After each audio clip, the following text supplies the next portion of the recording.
માલ સામગ્રી સંચાલન એટલે શું? What is material management? America, Japan જેવા દેશોમાં માલ સામગ્રી સંચાલનને ધંધામાં ખૂબ મહત્વ આપવામાં આવ્યું. ધંધામાં સૌ પ્રથમ મહત્વ તે લોકોએ માલ સામગ્રી સંચાલનને આપ્યું અને તેને લીધે અમેરિકા, જાપાન જેવા દેશોનો ખૂબ ઝડપથી આર્થિક વિકાસ થયો. કોઈ પણ ધંધાકીય એકમમાં ઉત્પાદન માટે 5 મુખ્ય તત્વો જરૂરી હોય છે. તેને 5M તરીકે ઓળખવામાં આવે છે, જેમાં માલ સામગ્રી, યંત્રો, માનવી, નાણાં અને સંચાલનનો સમાવેશ થાય છે. તેમાં માલ સામગ્રી એ સૌથી વધુ મહત્વની બાબત છે, કારણ કે વસ્તુના ઉત્પાદનમાં માલ સામગ્રીનું પ્રમાણ 50% થી 80% જેટલું હોય છે અને અમુક ઉદ્યોગોમાં તો તે 80% થી પણ વધુ હોય છે, જેમ કે 85%, 90%. બાંધકામ, cement, fertilisers, metal, paper, steel, glass, auto, petrochem જેવા ઉદ્યોગોમાં તો માલ સામગ્રીનું પ્રમાણ 80%ની આજુબાજુ કે તેથી વધુ હોય છે.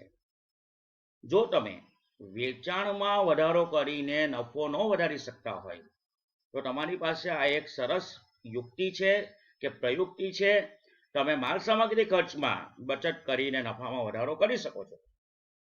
એક અંદાજ પ્રમાણે માલ સામગ્રી ખર્ચમાં જ 10% કે 15%ની બચત કરવામાં આવે તો તે વેચાણમાં 10% કે 15% વધારો કરવાથી જે નફો મળે તેની બરાબર થાય છે. આ માટે માલ સામગ્રી સંચાલનનું મહત્વ ખૂબ છે, વિશેષ મહત્વ છે. આ moneycontrol.comની વેબસાઇટ છે. રો મટીરિયલ્સ એવું તમે વાંચી શકો છો, એટલે તમને ખબર પડી ગઈ કે આપણે શેની વાત કરવાના છે. કાચો માલ સામાન એ માલ સામાનનો એક ભાગ છે અને જો કુલ પડતરમાં કે કુલ ચોખ્ખા વેચાણમાં કાચા માલ સામાનનું પ્રમાણ વધારે હશે તો આપણે કહી શકીએ કે કુલ વેચાણમાં કે કુલ ચોખ્ખા વેચાણમાં કે કુલ પડતરમાં કુલ માલ સામગ્રીનું પ્રમાણ વધારે હશે. આ એક દ્રષ્ટાંત છે. આમ પણ વાણિજ્ય સંચાલનનો વિષય એ પ્રેક્ટિકલ વિષય છે, માત્ર થિયરી વિષય નથી. તમારે તેનો પ્રેક્ટિકલ અભ્યાસ કરવાનો છે અને કેસ સ્ટડી તમારા અભ્યાસક્રમનો એક ભાગ છે. આપણે જાણીએ છીએ કે બાંધકામ છે, સિમેન્ટ છે, મેટલ છે, પેપર છે, ગ્લાસ છે, ઓઇલ માર્કેટિંગ છે, પેટ્રોકેમ છે, સ્ટીલ છે, ઓટો છે, વગેરે વગેરે ઉદ્યોગોમાં માલ સામગ્રીનું ટકાવારી પ્રમાણ કુલ પડતરમાં વધારે હોય છે. રો મટીરિયલ કોસ્ટ, આ જે કાચા માલ સામાનની પડતરનું જે કોષ્ટક આપવામાં આવેલું છે તે moneycontrol.com વેબસાઇટ દ્વારા 19મી ઓગસ્ટ 2019ના રોજ ઓનલાઈન જાહેર કરવામાં આવ્યું છે, પ્રદર્શિત કરવામાં આવ્યું છે. આપણે આ કોષ્ટકમાં કંપની અને પર્સન્ટેજ ઓફ નેટ સેલ્સ ધ્યાનમાં લઈશું, એટલે આપણે કહી શકીએ કે ચોખ્ખા વેચાણમાં કાચા માલ સામાનનું ટકાવારી પ્રમાણ શું છે તે આ કોષ્ટક દર્શાવે છે. આપણે આ કંપનીની વાત કરશું, આઈઓસીમાં આ ટકાવારી પ્રમાણ 84.88% છે. હવે તમે આઈઓસીની કક્ષામાં જે કંપની આવે તેની વાત આપણે કરી લઈએ. બીપીસીએલ અને એચપીસીએલ. બીપીસીએલમાં પ્રમાણ 89.11% છે, એચપીસીએલમાં પ્રમાણ 90.19% છે. MRPL Mangalore refinery and petrochemicals લિમિટેડમાં પ્રમાણ 94.59% છે. આપણે આંકડાઓને આધારે કહી શકીએ છીએ કે આ બધી કંપનીઓમાં માલ સામગ્રી સંચાલનનું કેટલું બધું મહત્વ છે. માલ સામગ્રીની ખરીદી, તેની જાળવણી, હેરફેર પર નિયંત્રણ, હિસાબોમાં વ્યવસ્થા યોગ્ય હોવી જોઈએ અને કોઠારંકુશ. રિલાયન્સ એ વૈવિધ્યસભર પોર્ટફોલિયો ધરાવતી કંપની છે અને તેમાં આ ટકાવારી પ્રમાણ 74.56% છે.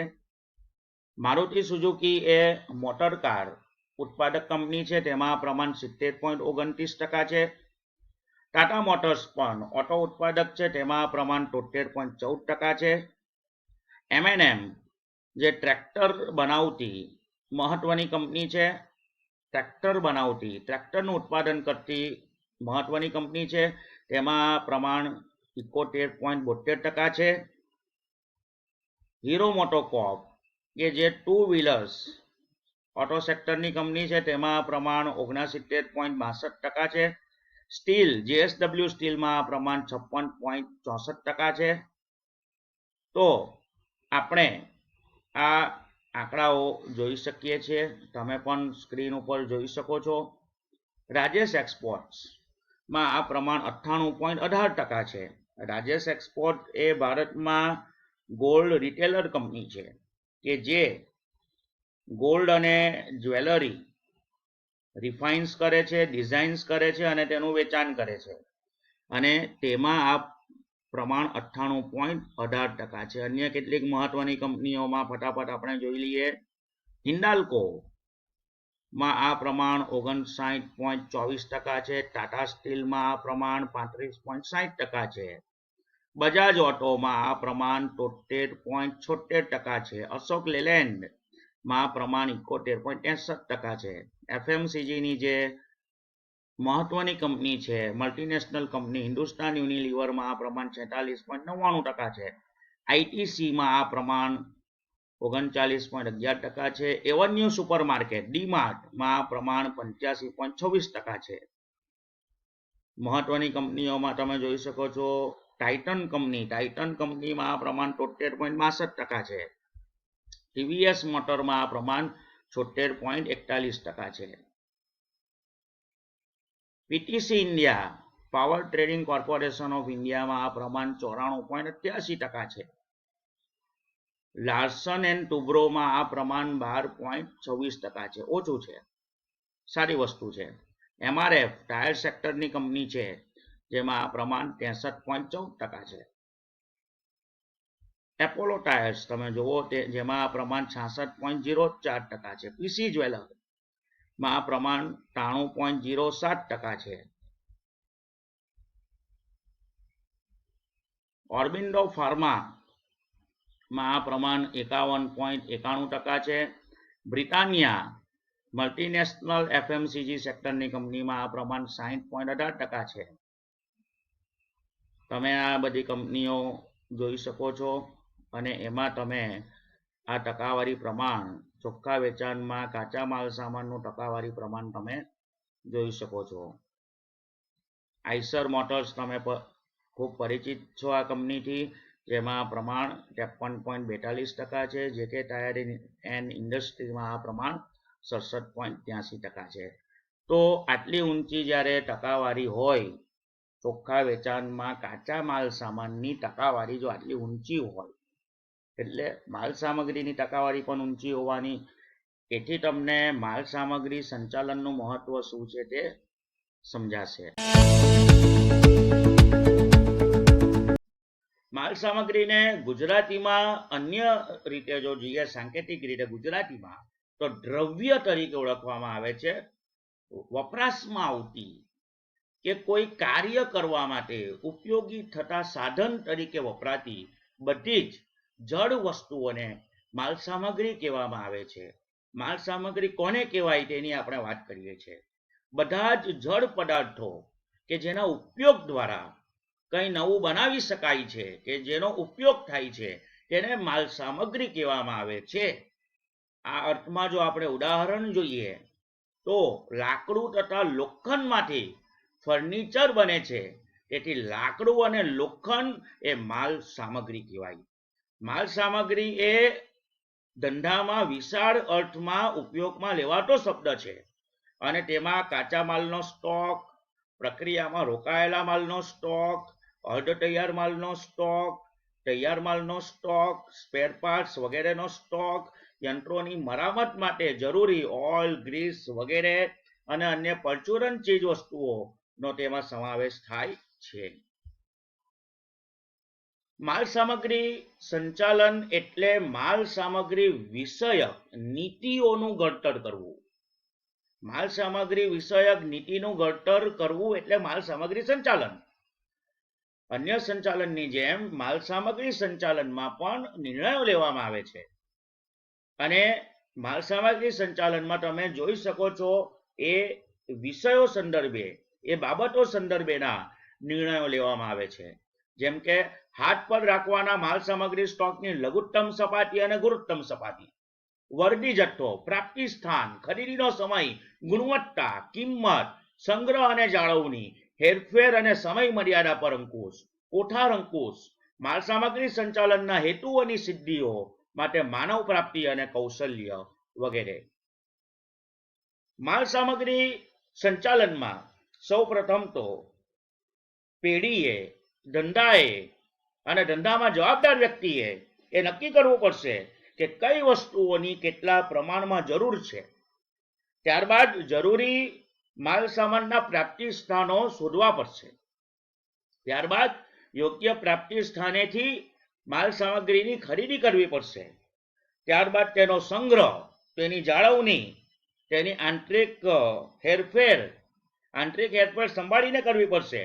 તેને લગતા હિસાબો રાખવા પડશે, હિસાબો પર નિયંત્રણ, કોઠાર અંકુશ, આ બધી જ બાબતોનો સમાવેશ માલ સામગ્રી સંચાલનમાં થાય છે. માલ સામગ્રી સંચાલનની અન્ય કેટલીક વ્યાખ્યાઓ આપણે જોઈએ. ધંધાકીય એકમોમાં સંચાલકો દ્વારા જંગમ દ્રવ્ય એટલે કે કાચો માલ, છૂટા ઓજારો કે આ બધા જે જંગમ દ્રવ્ય છે તે એક હાથથી બીજા હાથમાં સરળતાથી ફેરબદલ કરી શકાય છે. આવા જંગમ દ્રવ્યને સંદર્ભની, આવા જંગમ દ્રવ્યને લાગતી ખરીદી કરવી, સંગ્રહ કરવો, જાળવણી અને વિતરણ અને તેને લગતા નિર્ણયો લેવા અને તેનો અમલ કરાવવો, તેને માલ સામગ્રી સંચાલન કહેવામાં આવે છે. અન્ય એક વ્યાખ્યા પ્રમાણે ઉત્પાદન પ્રક્રિયાના પ્રારંભથી અંત સુધી જે માલ સામાન જોઈએ અને જે સ્ટોક જોઈએ તેનું આયોજન, દોરવણી અને સંકલન કરવાની પ્રક્રિયા એટલે માલ સામગ્રી સંચાલન. શ્રી બેઠલ દ્વારા ખૂબ સરસ વ્યાખ્યા આપવામાં આવી છે. માલ સામગ્રી સંચાલનને, દ્રવ્ય સંચાલનને ધંધાકીય એકમમાં વપરાતા અને ઉત્પન્ન થતા વિવિધ દ્રવ્યના પ્રકાર, રકમ, સ્થાન, હેરફેર અને તે પ્રવાહના, તે અંગેના સમયના આયોજન, દોરવણી અને અંકુશ સાથે સંબંધ છે. એટલે ઔદ્યોગિક એકમો દ્વારા વપરાતી અને તેના દ્વારા ઉત્પન્ન થતી વિવિધ ચીજ વસ્તુઓના પ્રકાર, રકમ એટલે કે કિંમત, સ્થાન, હેરફેર અને સમય મર્યાદા પર અંકુશ રાખવો, તેનું નામ માલ સામગ્રી સંચાલન. અન્ય એક વ્યાખ્યા પ્રમાણે માલ સામગ્રી સંચાલન એટલે માલ સામગ્રીની ખરીદી કરવી, માલ સામગ્રીની જાળવણી, માલ સામગ્રી હેરફેર અને માલ સામગ્રીને સંદર્ભે કોઠાર અંકુશ, અને આ ચાર બાબતોને લગતી સમગ્ર પ્રવૃત્તિઓને આવરી લેતું સામૂહિક કાર્ય, સતત કાર્ય, સંલગ્ન કાર્ય એટલે માલ સામગ્રી સંચાલન. આપનો ખૂબ ખૂબ આભાર.